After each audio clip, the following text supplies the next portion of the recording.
I'm gonna break down exactly how I edit cinematic reels in DaVinci Resolve. And I'm even gonna take you through how I film my reel. You see, it's a simple 3-step process. We're gonna be going over all of it in DaVinci Resolve. But first, we have to get the actual reel filmed. So let's go get that filmed. Boom, all right, so now we have teleported, literally teleported outside. As you can see, we're in this like cool beach town. So I have the sunset setting right now with the palm tree. I have my tripod, and first of all, I wanna show you guys how goated this thing is. It's this tiny, and I'm able to convert it into a full-blown tripod. So for this reel, I'm thinking of like a high up type of like thing here. This palm tree with the house, and then the kind of the sunrise. Sorry for the bad audio, but this thing right here is an L bracket. So what I can do is I can come here and place this in place right here on my tripod, if I can get it in there. So I'm thinking right here, this palm tree. This is the look right here. It's a little dark because the sun is literally setting, as I've been mentioning. So I'm just gonna crank the ISO up. And it doesn't have to be perfect. It literally does not have to be perfect. We have the DJI mic, so I grab these and I just put this here and then I connect it to my camera. And now I'm ready to film the reel. So now I'm gonna film the reel and I'll see you guys back at the desk. Okay, perfect. Now we have the reel filmed. So what I'm gonna do for you guys is leave the free practice footage down below. Let's hop into the editing. This is gonna be our timeline when we import the footage. Now the first thing we have to do to make it cinematic is literally color grade it. So I have this insane power grade that turns my footage back to normal. And then I'm gonna go ahead and preview all of these LUTs that I have that are my LUTs that I made. So I'm gonna add it to my timeline. Now I'm gonna come to the key output and the gain and I'm gonna turn it down just a tad. Now we can get to editing. This is the first step to cinematic reel mastery. So now we're just gonna do a simple chop up and chop up the reel.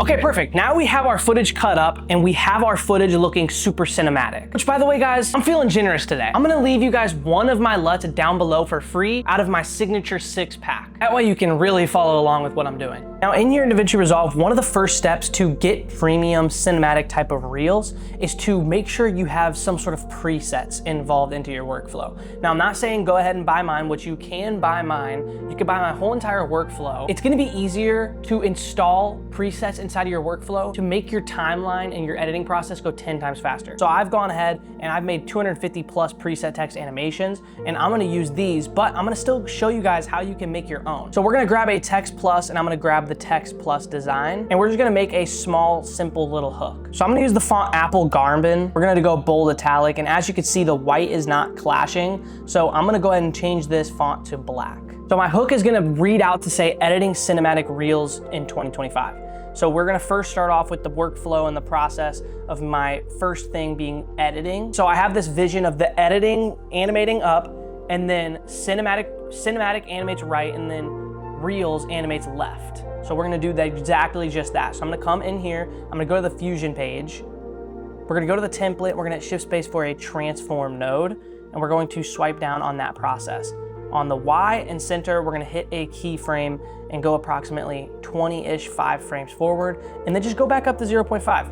We're gonna come over to the settings and toggle on the motion blur. We're gonna come over to our spline tool and we're gonna check mark the transform, and then we're gonna hit Command A and then hit right click and go to ease and go to out cubic. Now we have a smooth transition. Now the best part about this is you could go ahead and make this a preset, and it's gonna be really easy. So go to your 3 lines right here and go to show power bins. These are gonna pop up these power bins. Now obviously I have a lot because these are all the assets that I use in my workflow. And as you can see how many power bins I have. So all you have to do is just hit new bin and then just create it, you know, my presets, whatever it is, go into your bin and then drag and drop this text plus node into your bin. This will show up in every future project file. So now I can drag this, drop this in, and then it's just automatically done for me. Cool, so now after adding those 2 cinematic reel animations from the right to the left, we have something like this, exactly how I get, which I was able to make just with the pack that I made. Now, using those right to left animations is not hard. It's the same exact thing. So we're gonna come and grab this text title, except this time we're gonna do the font Helvetica and go to bold. I'm gonna type in cinematic, go to the Fusion page and hit shift space for a transform node. We're gonna go over to the left, hit a keyframe, go approximately 15 to 20 frames forward and go back to 0.5. Go to the settings, toggle the motion blur, zoom to fit. It's the same thing, Command A, you go to right click and then go to out cubic, just like that, same exact thing. The only thing we're gonna add that's a little different is we're gonna do shift space for a blur in the beginning. We're gonna turn it down. We are actually going to have it sized up at an 11 and hit a keyframe, go a few frames forward and turn it down to approximately 3 on the dot. Now if we play this through, boom, it starts off coming out blurred and then it comes back in, just like how this one is right here. Just like that, boom. It's just so clean and crispy and I love it so much. And I use that in every single video that I ever could possibly use. I don't need to use anything else because of how clean it looks. So I actually have this free plugin called Magic Zoom. And so if we put that in there, boom, just like that, it looks really good, I'm not gonna lie. But the thing is it's a little too quick. So if you want, we can make our own, which Magic Zoom is free. I don't sell it, it's just some other guy named Alex Tech. But if we come here and grab our own adjustment clip and throw it on down to the timeline, and we start from the beginning, we go into the Fusion page and we hit shift space for transform, we're going to start zoomed in on our clip, okay?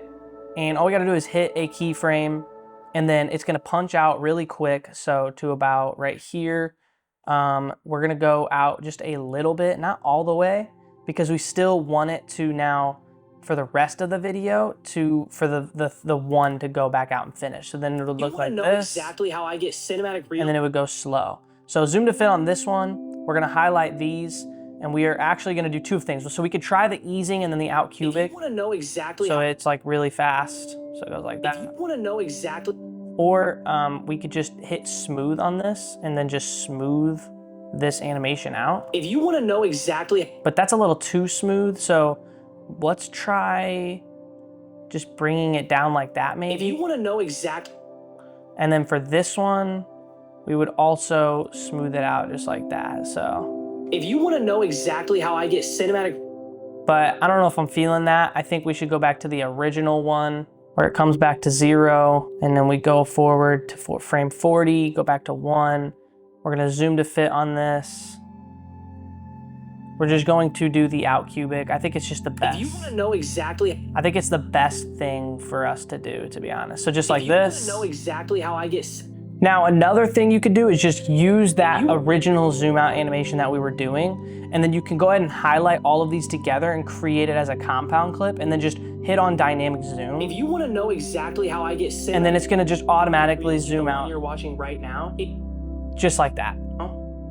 So now we're just going to do a simple punch in right here because I seem so far away. 3-step process. The first step is to use presets. I use zoom back in. Presets in every single video that I ever make. The second step is adding video. And the third final. Now what we're gonna do is come over to audio and actually just turn on voice isolation for all of these single clips. The only reason I'm doing this is because I was outside and it seems very noisy. So I'm just gonna turn on the AI voice isolation. I know there's a faster way to do this, which I should have done from the jump. I should have just added it in, but it's okay. Now, another thing I should probably mention is what I mentioned in the video is actually B-roll is going to be like your #1 best friend when it comes to cinematic videos. So no joke, the videos that do the best on my IG have to be the videos where I put B-roll in. So as you can see here, I'm just gonna throw together this B-roll of me like chilling at my car. I'm just gonna find a good place to figure out where to put this. Right now, it's a simple. I'm gonna put my car video right here of me just chilling. I'm gonna do some dynamic zoom. 3-step process. The first step is to use presets. I use presets in every. So I'm gonna add this footage in right here, and it looks so clean with the actual thing. And now I'm actually about to do a really fire text sequence for you guys. So we're gonna come here and do the text plus. We're gonna come here and do it's, and I'm just gonna type this out. I'm gonna do SF Pro display, which you guys can find. It's a completely free font. We're just gonna do this. We're gonna come to shading and go to gradient. It's gonna automatically make it like a white gradient or like a black and white gradient. It's gonna look super cool nonetheless. Then we're gonna come to the Fusion page, and our first thing we're gonna do is add some soft glow just to make it look super crispy. Like, look how crispy this looks. All we gotta do is just turn the glow size down just a tiny bit. Then we're gonna hit shift space for a transform node, and we're actually gonna come down on this one just like this. We're gonna make these animations fairly fast. we're gonna probably make these animations like 15 to 20 frames long and come back up to 0.5. We're gonna do the same thing. We're gonna right click and go to out cubic, and it's gonna be a really long animation. And actually, honestly, we should probably even move this a couple more frames, just because I think it's gonna look better with like a more smoother animation. So like that smooth animation right there is gonna look really good. Okay, so all we gotta do is hold shift and swipe up, and then we're gonna go ahead and move this dot to about 4 frames. It's a simple.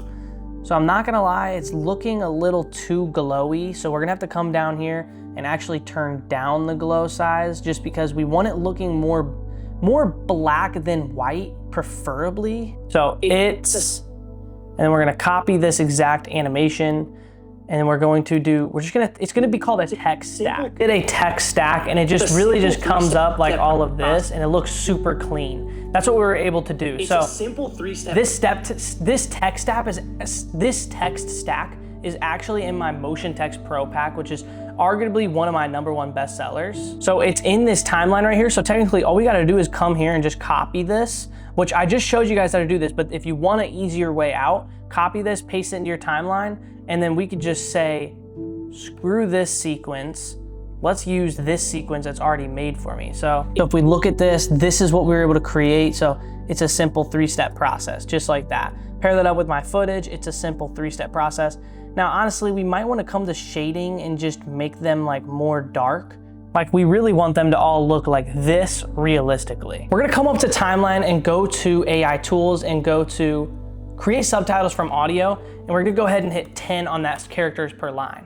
Now, honestly, once these captions are created for us, it's literally the process is all done for us. So if we come here, all we have to do is come here, come to track, and literally just swipe these up right here. Change this to a font that's actually looks good. It's in every single video that I ever make. And then you're done, it's that simple. So we went over color grading, adding B-roll, and adding presets, and actually making your own presets. Don't forget to check out the free footage down below, as well as the free LUT that I left you guys. Don't forget to check out my all-in-one bundle, and I hope you guys enjoyed this video. Let me know if you wanna see more stuff like this, and also let me know if you learned something down below. I will see you guys in the next video.